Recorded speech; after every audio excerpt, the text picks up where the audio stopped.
9 horas em ponto e a gente volta com o TV Mar News, dessa vez para a gente falar sobre a prorrogação do auxílio emergencial por mais 2 meses e os impactos na economia, tanto para quem recebe quanto para o bolso do governo. A gente tem o prazer de receber mais uma vez aqui através do Skype a economista Josi Gomes, que vai então trazendo as informações para a gente, elucidando então as nossas dúvidas. Muito bom dia para você, Josi. Seja bem-vinda mais uma vez ao nosso estúdio de forma virtual. Obrigada, bom dia a todos. Então, Josi, a gente tem então esse anúncio que para muitos soa como um alívio, né? A prorrogação do auxílio emergencial por mais 2 meses, mas ele traz, de certa forma, impactos na economia, no bolso do governo, que a gente vai acabar sentindo também, de certa forma, depois. Eu queria que você pudesse conversar com a gente sobre toda essa situação, esse cenário, de forma geral.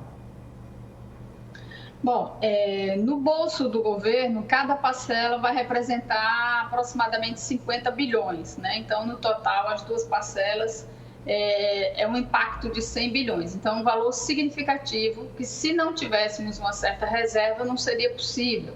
Mas ainda com reserva, com certeza a gente vai sentir um pouco mais adiante o uso desse dinheiro. No bolso do consumidor fará uma diferença muito grande, né? Um impacto significativo não só no bolso do consumidor, como também da economia de um modo geral, porque favorece um pouco o aquecimento. Então, ele veio realmente a prorrogação necessária, né? A pandemia, nossa situação aqui no Brasil, ela se estende mais e realmente não tem como, se não houvesse auxílio, não tem como a população, a grande maioria, né, sobreviver realmente, porque é uma questão de necessidade.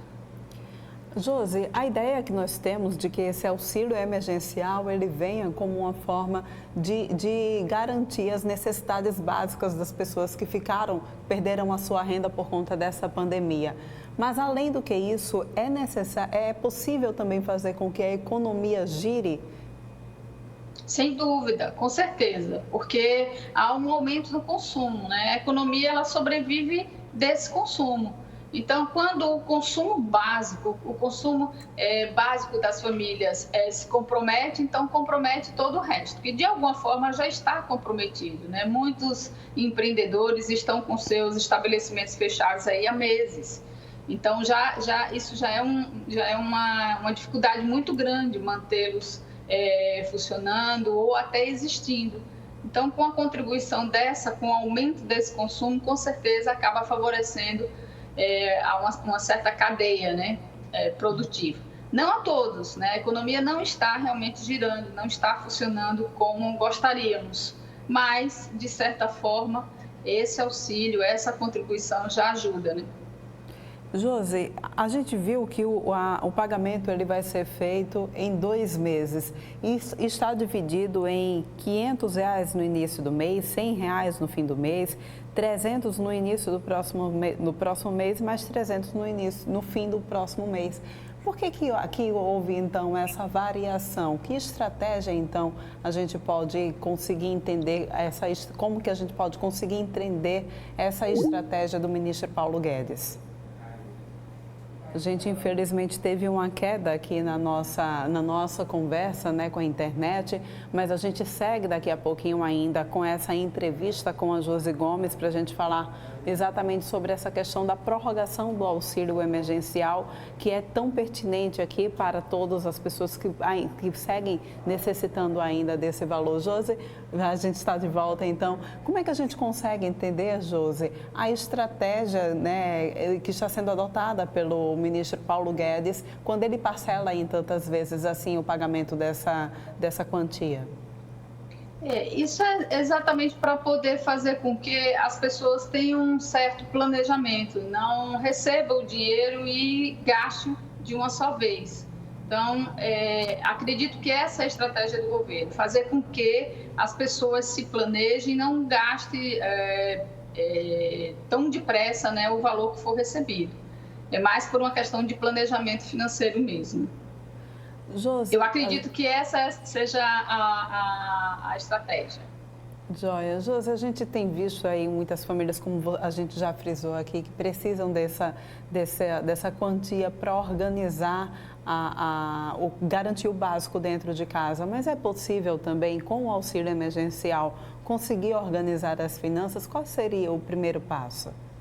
Bom, é importante ter em mente que esse auxílio é exatamente para essa emergência, né? Ou seja, para atender as necessidades básicas, que já é muito difícil, porque imagina numa família de 4, 5 pessoas, você ter que pagar a cesta básica, aluguel, energia, água, então não é suficiente, com certeza vai ter que priorizar o que é mais importante. E, sobretudo, economizando, né? Não deve ser destinado para nenhuma compra que não seja de necessidade básica mesmo, de necessidade emergencial. Pois é, Josi, muito obrigada pela tua participação aqui no TV Mar News, com essa conversa aí, para que a gente pudesse, então, tirar essas dúvidas. A gente volta a se encontrar, então, em uma outra oportunidade, tá bom? Eu que agradeço. E a gente agora vai ver um VT feito por Fernando Palmeira, que traz informações a respeito da criação de núcleos de turismo aqui na nossa capital. Vamos acompanhar. Um dos pilares fortes da economia em Alagoas, o turismo. Empreender diante da pandemia, dos problemas difíceis, mas um programa importante que é Empreender, discutindo a formação de núcleos para o turismo com foco nos pequenos negócios desse setor. Estou aqui com o Diego Melo, ele que é consultor do programa Empreender Maceió, nos fala sobre a importância de estar trabalhando nesse sentido de fortalecer esses núcleos, principalmente as empresas do entorno do turismo. A pandemia trouxe bastante malefícios para a sociedade brasileira, principalmente para o empresariado, né? E o pequeno, então, não deixou de lado, foi quem mais sofreu com isso. Pensando neles, o projeto Empreender está criando núcleos setoriais, né? Esse núcleo setorial voltado para o turismo, que engloba o pequeno empresário, né? Tanto das agências emissivas, agências receptivas, restaurantes, pousadas, hostels, entre todos os setores do trade turístico, para fortalecer esse núcleo e ter mais força na retomada das atividades. Fala-se muito bem em fortalecer e é importante que se diga porque, afinal de contas, com essa pandemia, há uma fragilização geral da economia. E o turismo precisa também de outros setores e pessoas preparadas para atuar, tanto nesse momento como também pós-pandemia. Qual é o foco, principalmente daqueles que estão enfrentando maiores dificuldades? Hoje, a retomada traz um novo mercado, né? Um mercado digital. Então, muitos empresários não sabem atuar no mercado digital ou atuam de forma amadora. Nós estamos trazendo esses empresários através de um núcleo para poder fortalecer esse novo mercado, esse novo cenário. E, com isso, a abertura de novos mercados, as consultorias vão facilitar a questão do acesso ao crédito, vão facilitar a questão do acesso a novas tecnologias, né? Vamos fazer rodadas de negócios, mas compras de materiais para biossegurança, entre outros benefícios que eles terão participando do núcleo, conosco, Associação Comercial e o apoio do SEBRAE. Estabelecer e colocar em prática um plano de ação, além da elaboração de um protocolo da retomada dessas atividades no setor turístico. Como é que se pretende se dar? Isso. Com o núcleo formado, nós levantamos todas as dificuldades dos empresários, certo? E com essas dificuldades são formados os planos de ações. Cada plano de ação tem o seu cronograma, né? E esse cronograma é complementado com as consultorias individuais, com os consultores das respectivas áreas.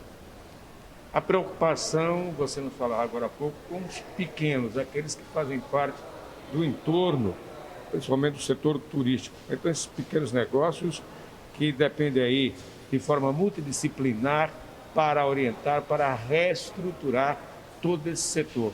Isso também é um dos enfoques. Exato. A capacitação dos empresários e também do quadro empresarial, né, do quadro de funcionários desses pessoais. Porque uma das dificuldades do grupo é a capacitação e a qualificação de empregados dentro do destino, né? Isso aí a gente também está tentando trabalhar com bastante foco. Então, se trata aí de um movimento que integra toda a cadeia que irá trabalhar em 3 eixos aí importantes da economia. Toda essa estrutura que você nos falou, além das estratégias pós-pandemia. Mais cedo ou mais tarde, tudo voltará ao normal e é preciso esse pessoal estar muito bem orientado. O normal não vai ser tão normal como a gente pensa, até porque temos um novo custo, que é o custo de biossegurança. Isso aí tem que ser bem estudado, bem trabalhado e bem dividido no seu custo, porque senão ela tende a ter prejuízos. Então, você formalizado, você, empresa MEI, ME, quiser fazer parte do núcleo, entre em contato com a gente aqui no 9811-2129, tá? E aí eu tiro mais esclarecimentos, como é que faz para participar do programa. Se você faz parte do trade como empresa, como pessoa, é bom estar antenado exatamente nessas oportunidades para se preparar para o final da pandemia e depois continuar tendo até mais facilidade ainda de estar desenvolvendo o seu trabalho à frente dessa atividade tão importante que é o turismo. Com as imagens de Márcio Mandra e Fernando Palmeira para a TV Mar da organização Armando Melo no canal 25 da NET. Pois é, gente, olha só, no início da nossa programação, aqui do nosso programa, nós mostramos Viderlan Araújo, né, lá na região da Senador Rui Palmeira, no bairro do Vegel, mostrando um problema muito antigo lá da região, que é exatamente o descarte irregular de lixo. E a gente está recebendo aqui no nosso estúdio o superintendente municipal de desenvolvimento sustentável, que vai conversar com a gente, Gustavo Acchiacioli, falar exatamente sobre essa problemática. É um problema crônico já, né, Gustavo? Aquela situação lá na região da Senador Rui Palmeira. Isso, ali na beira da lagoa, infelizmente, nós temos um grande descarte irregular, muito proveniente da casca de sururu, da própria coleta domiciliar, do lixo domiciliar e também em outros bairros que vêm os carroceiros e jogam entulhos, restos de entulhos. Nós temos um trabalho grande ali, então, quando assumimos, a coleta era feita em dias alternados, existia um comboio que passava uma vez na semana, nós agora colocamos um comboio direto, então nós temos máquinas para fazer a coleta com as máquinas todos os dias, nós passamos até coleta todos os dias, temos um trabalho interessante com o IABS, com o Manda Ver, que é para reaproveitamento das cascas de sururu. É um projeto inicial, mas que a gente espera que ganhe mais força com a instalação e com o reuso da casca de sururu, com o reaproveitamento dessa matéria orgânica e também sempre aperfeiçoar a limpeza urbana naquele local. Então, agora com a nova licitação, estão previstos novos maquinários para aquelas áreas, não vai ser mais com retroescavadeira, vai ser com bobcat, que já estão nos locais, para que a gente não abra os buracos no meio do canteiro. E o trabalho de educação ambiental que não pode parar, a gente acredita que tem melhorado um pouco, sim, a coleta no Dique Estrada, mas a gente sabe que tem muito a avançar. Eu acredito com a retomada das obras, quando o governo federal liberar o recurso e houver a retomada das obras, que isso vai melhorar a situação do Dique Estrada também, mas é um trabalho árduo naquela região, porque realmente o pessoal se acostumou a morar naquela condição, uma condição subhumana. A prefeitura ela tem atuado, a gente vai continuar ampliando os serviços, conversando com a comunidade, para que a gente possa entender as dificuldades e melhorar esses serviços nessa região. É muito mais um problema de educação ambiental mesmo e consciência ambiental, não é isso? Nessa região não apenas a educação ambiental, né, porque é um pessoal que vive realmente na linha da miséria, né? Principalmente agora com a pandemia, com mais o problema econômico que atinge nosso estado, são condições subhumanas de existência ali na beira da lagoa. Por isso o projeto foi voltado ali para que se fizesse novas moradias, para que a gente mudasse a orla. Infelizmente, no final do ano passado, esse recurso ele foi travado pelo governo federal, mas em conversa já com o prefeito, a gente espera ser liberado ainda esse ano para a retomada das obras e que a gente possa continuar esse trabalho, levando mais escolas, levando limpeza urbana, levando recreação a essa população, para que a gente possa mudar aquela realidade do Dique Estrada. No tocante a lixo, Gustavo, aquela é a região mais crítica aqui da nossa cidade? mapeada como uma das mais críticas. Nós temos ali e o Vale do Reginaldo, né, o próprio Reginaldo em si, são áreas que trazem muito impacto negativo para o nosso meio ambiente, para a limpeza urbana. Nós temos o projeto já para o Dickstrada, que já tinha iniciado, como eu falei, nós sempre conversando com a comunidade, procuramos melhorar. Agora também, já com a nova empresa contratada, que deve permanecer por 2 anos, já estamos fazendo as tratativas para melhorar o recolhimento do lixo também no Vale do Reginaldo. Vamos iniciar, após o período de chuvas, por conta do volume de água que entra no Riacho do Salgadinho, um gradeamento no Salgadinho para que a gente possa retirar esses resíduos sólidos antes da foz do Salgadinho.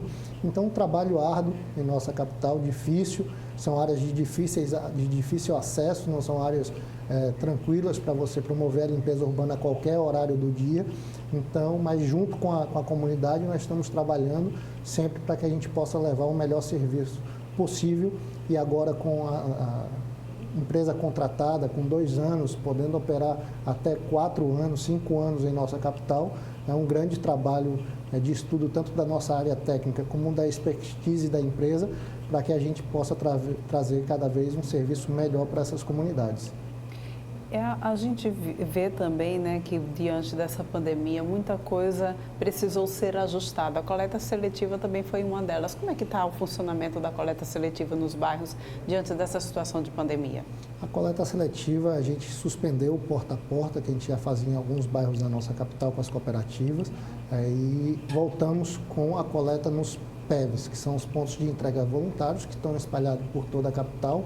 Então, a população, quando sai de casa, deposita o plástico, o papelão, o vidro nos PEVs e as cooperativas elas vão recolher. Mas já estamos trabalhando a partir desse novo decreto e com toda a segurança, trazendo aí uns equipamentos, conversando com as cooperadas, para que a gente possa voltar agora, junto com a reabertura, a fazer também o porta a porta em parte da nossa capital, em alguns bairros, principalmente aqueles que apontarem uma diminuição dos casos de Covid, e para que depois a gente volte com o porta a porta normal e possa ampliar.